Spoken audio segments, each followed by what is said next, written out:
امام فرماتے ہیں رزق و رزقان، رزق دو طرح کا ہے، ایک وہ ہے جس کے پیچھے تم بھاگ رہے ہو، اور ایک وہ ہے جو تمہارے پیچھے بھاگ رہا ہے، دو رزق ہے۔ اب جس کے پیچھے تم بھاگ رہے ہو وہ دنیا ہے، اور دنیا کے پیچھے جو بھاگتا ہے دنیا اس کو نکال کے پھینک دیتی ہے اور اس کو موت آ جاتی ہے۔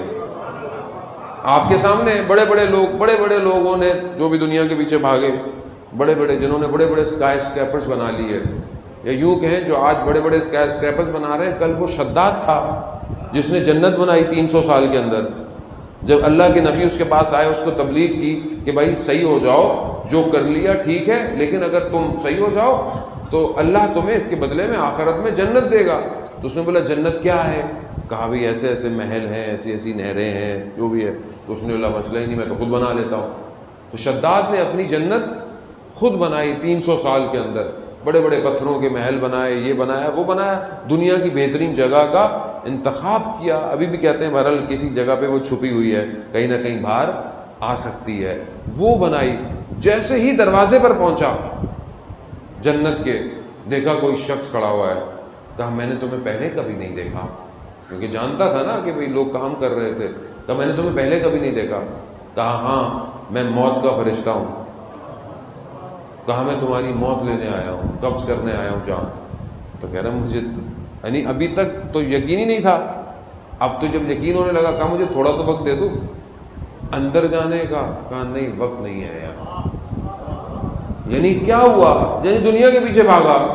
کہتے ہیں ایک پاؤں زین میں تھا، ایک ہوا میں تھا، روح قبض کر لی، روح قبض کر لی۔ کہاں گیا نمرود؟ کہاں گیا فرعون؟ کہاں گیا؟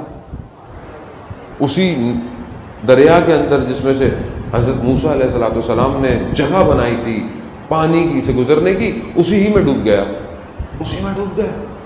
کہاں فرعون؟ انا ربکم الاعلی۔ کہاں گئے؟ فنا ہو گئے۔ جو دنیا کے پیچھے بھاگتا ہے دنیا اس کو اکھاڑ پھینکتی ہے۔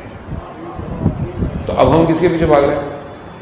اب بولیں کہ ہم پرانا نوکری چھوڑ دیں، کام نہیں کریں؟ نہیں، یہ تو کسی نے نہیں کہا۔ آپ محنت کریں، کام کریں، زحمت اٹھائیں، سارے کام کریں، مگر دنیا کے پیچھے بھاگیں نہیں۔ پھر کس کے پیچھے بھاگیں؟ تو جو امام فرماتے ہیں جو دوسرا رزق وہ کیا ہے؟ وہ جو تمہارے پیچھے بھاگ رہا ہے۔ تو امام اس کو ڈیفائن کرتے ہیں، وہ کیا ہے؟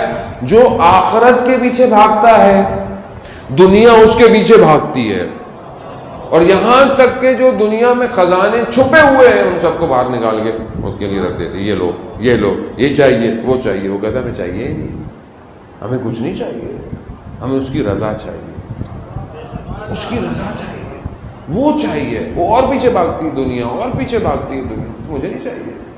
کیوں؟ اس کی توجہ کہیں اور ہے، اس کی توجہ کہیں اور ہے۔ ہم سب کچھ کریں، اپنے کام کریں، لیکن ہماری توجہ آخرت کی طرف ہونی چاہیے۔ یہ ضروری ہے آج ہماری زندگی میں۔ یہ وہ ایسا سافٹ ویئر ہے جو آپ کی پوری زندگی کی نگاہ کو بدل دے گا۔ اگر یہ سافٹ ویئر آپ نے انسٹال کر لیا اپنے اندر کہ میں آخرت کی طرف متوجہ ہوں، میں کوئی بھی کام کروں میں دیکھوں آخرت میں اس کا نتیجہ کیا ہے، تو ہم چوری نہیں کریں گے، ہم جھوٹ نہیں بولیں گے، ہم غیبت نہیں کریں گے، ہم کسی کا حق نہیں کھائیں گے۔ یہ چھوٹی چھوٹی چیزیں جو ہمیں دور کر رہی ہیں، یہ ساری چیزیں ہٹ جائیں گی۔ ایک جوان کا واقعہ مشہور میں پہلے پڑھ چکا ہوں، اور اللہ تعالیٰ ہم سب کو مشہد مقدس میں امام رضا کی زیارت نصیب فرمائے۔ اللہم صلی علی محمد۔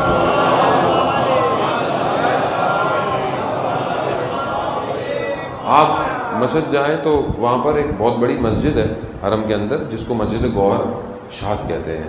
وہ مسجد جو ہے اس کے جو بنی ہے اس کے پیچھے ایک بڑی ایک کہانی ہے، حقیقت ہے۔ جو وہاں پہ وہ بن رہی تھی تو وہاں پر مزدور کام کرتے تھے، تو ایک جوان بھی ان میں کام ہوا، لیکن جو خاتون تھیں گوہر شاد، جو اس وقت جو جگہ کی ملکہ ٹائپ کی جو بھی تھیں، ان کے پاس جو تھا وہ آ کر دیکھتی تھیں کام کیسا ہو رہا ہے۔ ایک دن وہ گزری تو ان کا کہیں ہوا چلی اور حجاب ہٹا تو اس جوان کی نگاہ خاتون پر پڑ گئی۔ خاتون عشق میں گرفتار ہو گیا اور مریض ہو گیا، اور گھر میں مریض ہے، اب غریب بھی ہے, سب کچھ ہے. تو اس کی ماں جو تھی وہ اس کو سمجھ میں آیا کہ یہ میرا بیٹا مریض کیوں ہوا ہے. سادی سی تھی, اٹھی اور جا کر وہ خاتون کے پاس چلی گئی, کیونکہ وہ بہت بڑی خاتون تھی. تو اس کو کہا کہ مجھے اس سے ملنا ہے, اور انہوں نے بولا ملنا کیا. تو اس نے کہا کہ ایسا ایسا ہو گیا, میرا بیٹا جو ہے وہ آپ کے محبت میں جو ہے وہ گرفتار ہو گیا ہے. وہ خاتون سمجھدار تھی, کہا کہ ایک شرط پہ میں اس سے نکاح کروں گی, اگر وہ 40 دن تک یہ جو مسجد بن رہی ہے اس کے محراب میں عبادت کرے, 40 دن تک عبادت کرے, پھر میں اس سے نکاح کر لوں گی. اس نے عشق تو چھپائے نہ چھپے, عشق میں تو آدمی پتہ نہیں کیا کیا کر بیٹھتا ہے. تو بہرحال اس نے بھی کیا اور گیا اور نماز پڑھنا شروع کر دی. اب ایک بندہ پیچھے لگا دیا جو چیک کر رہا ہے نمازیں پڑھ رہا ہے.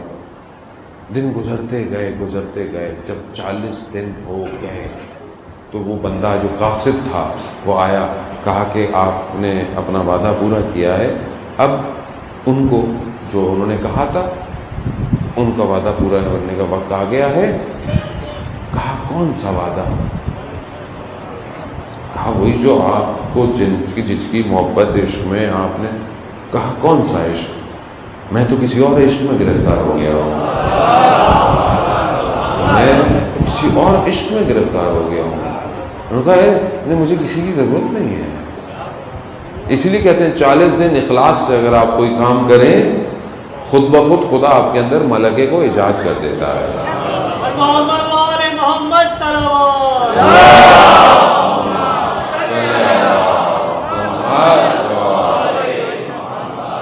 یعنی عشق الہی میں, اور وہ پہلا شخص ہے, وہی جو جوان تھا وہ عالم بنا, مجتہد بنا, پہلا امام جماعت ہے مسجد گوہر شاہ کا. کدھر معاملہ چلا گیا, معاملہ کہاں تھا, معاملہ کہاں چلا گیا. یعنی کیوں؟ آخرت